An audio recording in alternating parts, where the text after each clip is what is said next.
So I was thinking the other day, and this is just me thinking that games like Marathon now have to compete with games like this, right? Now, for me, that's pretty crazy. It's like extraction shooters that delve into the fantasy realm typically fail quite miserably. There's been a few, and I'm trying to look at my phone right now to see what they are, because like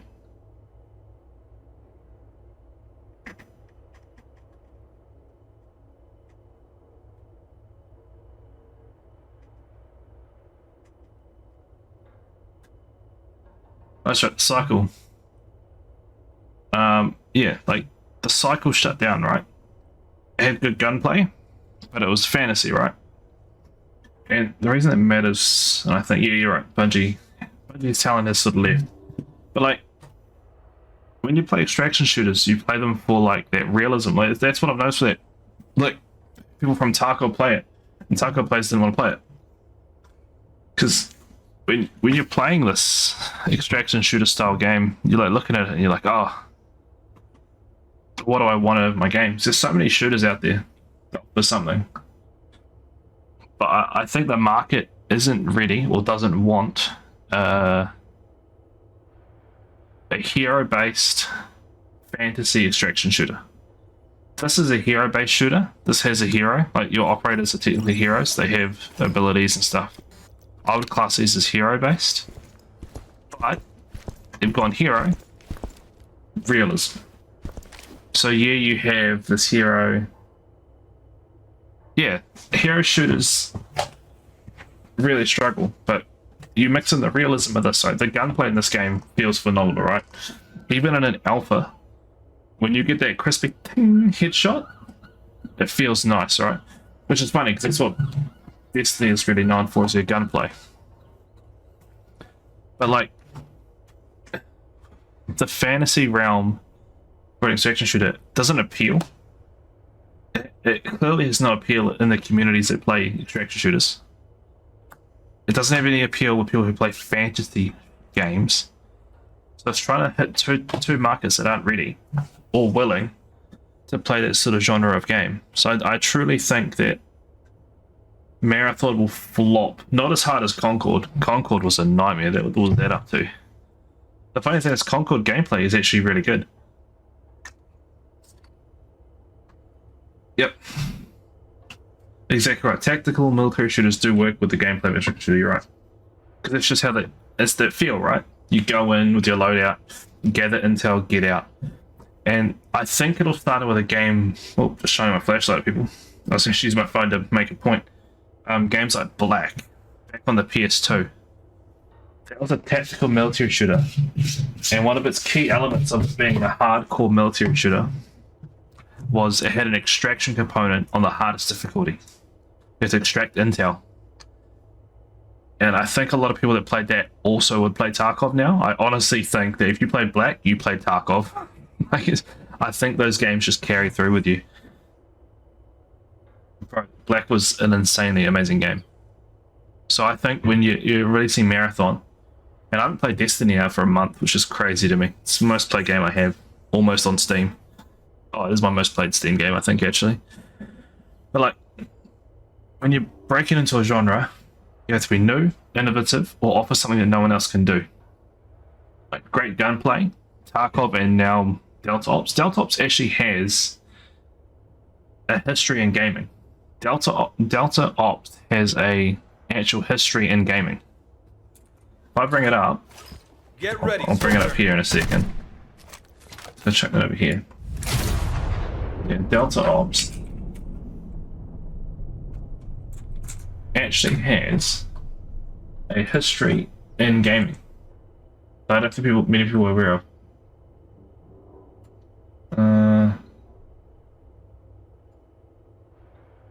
Yeah, here we go. I brought it up on my screen. So you have Delta Force. This came out in 1998. Then we have Delta Force 2. So these guys have, you know, a history of military shooters. Delta Force Land Warrior, some of these people will remember Delta Force Task Danger, Delta Force Black Hawk Down. Then you got Delta Force Team Saber, Extreme, Delta Force Extreme 2, and then you have Delta Force now. So they have a history, graduated in 1998, making military games. So these guys are competing. These guys are like, oh, we're going to compete now, we're going to do this. Hawk Down, I think, was probably the most popular that I remember back in the day. Even back then, it was still... They competed with Battlefield back in the day. Battlefield 1942, I think, came out around the 1998 mark as well. But like, the games like this, like, so they have that history of it, like Bungie do with their shooters. But you have a component that people want. Actually, I think you can still get this on Steam. Yeah. You still can buy this on Steam. Like, you go through all these games, right? And you're like, oh, you know, Marathon's going to be popping off, Marathon's going to be this, Marathon's going to be that. I don't think Marathon will be able to compete with two, I would say, Titans. I reckon these two are going to be Titans in the extraction shooter genre. And I don't think you can compete with what the PvP has to offer in this. Because being extraction shooter is cool, which just has, so it captures a bit of that market. I mean, you played it. You play Battlefield, you play this. It scratches that itch of Battlefield missed. So you got two really big pillars that this will stand on. So I think Marathon's in trouble, man. I think Marathon release has got to be offering something that no other extraction shooter can offer, which I think it's trying to do with the evolving world based on how you play. But that is going to appeal to what? Maybe 5% of the community who play the game? Most people who play the game won't give a shit that the world changes because they stole some intel. Like, you look at people play Elden Ring, how many people play these games? Most people don't even know that has a story. It's just a hard game people stab stuff in. Like, up until Dark Souls 3, I didn't know it had a story either. So you look at these games, offering the niche to some players is not going to carry your game. You got to offer something to everybody that's appealing. And offering a sci-fi extraction shooter, which no one asked for, and clearly people aren't enjoying, is just going to shoot them in the foot. I reckon they should have stuck to something else. Like, they should have either put all their resources into making Destiny 3 2026. Yep, Destiny 3 should be 2026. They could have just killed Destiny 2 off now. They've done the Light and Dark saga. They should have done Destiny 2, tying off all those loose ends, do 6 echoes, so it's 3 seasons a year. You're tying up all the echoes, and then end it. Cut that shit out, just end it. Then have like a 6-month break when no content comes out, you just put it in maintenance mode, and then go hard on Destiny 3.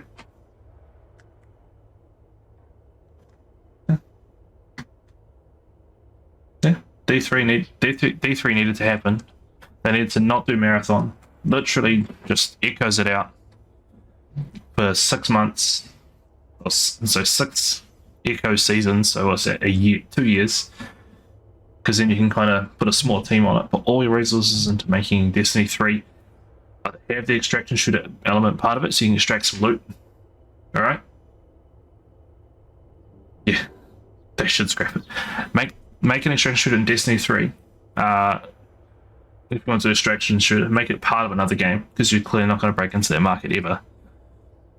Chuck in extraction shooter D3, so game mode's like you load in with your loadout, and if you lose it, someone else can take your guns, which would be phenomenal. I reckon that'd work really well in that scenario.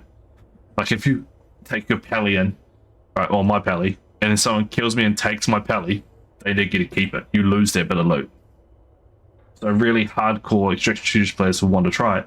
But also you could earn some really sick rewards that you would never have been able to earn, like playing trials and shit. That was sick. I'd add a massive 12-man raids, that'd be sick. I would add big team maps, so up to 24v24. Hardware mode, which is no supers. They need to keep that in. They need to have like 3 core playlists. Yeah, just heaps more cohesion. They need to. I mean, they had six things on the go, on the boiler, and they all got killed because Final Shape didn't make anywhere near enough money, which is just crazy because Final Shape honestly was a fantastic DLC. But yeah, I think they got too big too quick, and then didn't know how to deal with it.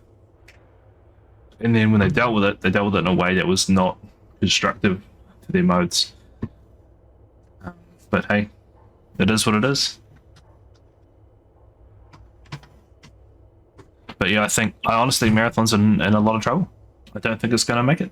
I think it's going to release next year and no one's going to give a shit. That's how it is.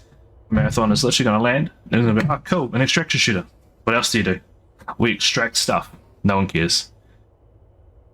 If they cared and they wanted that, Tarkov would be popping off way more. Tarkov is popping off in its own right. But it has a community and that's all they do. Like Rust has a community, that's all they do. You're trying to break into a community that's already really established. The only one I know successfully done that, like truly done that, has probably been Final Fantasy Online, where World of Warcraft had its own little colony, and Final Fantasy we released one and it sucked. Then they're like, we released it again, it's way better, and then it has 2 big colonies of gamers. So I think that's what they're trying to do with Marathon. I think it's going to fail. There's not enough people out there who give a shit. The Tarkov community does not like Bungie games. And people who play Bungie games don't typically want extraction shooters. Like, the amount of people on my friends list who play Destiny who played this is very minimal. Like, honestly, it's I think like 500-600 people I know play Destiny 2. Maybe 25 of them played this. And so yeah, I honestly think that's going to struggle. I don't think these muscles aren't just. I don't think it's going to pop off like they expect it to.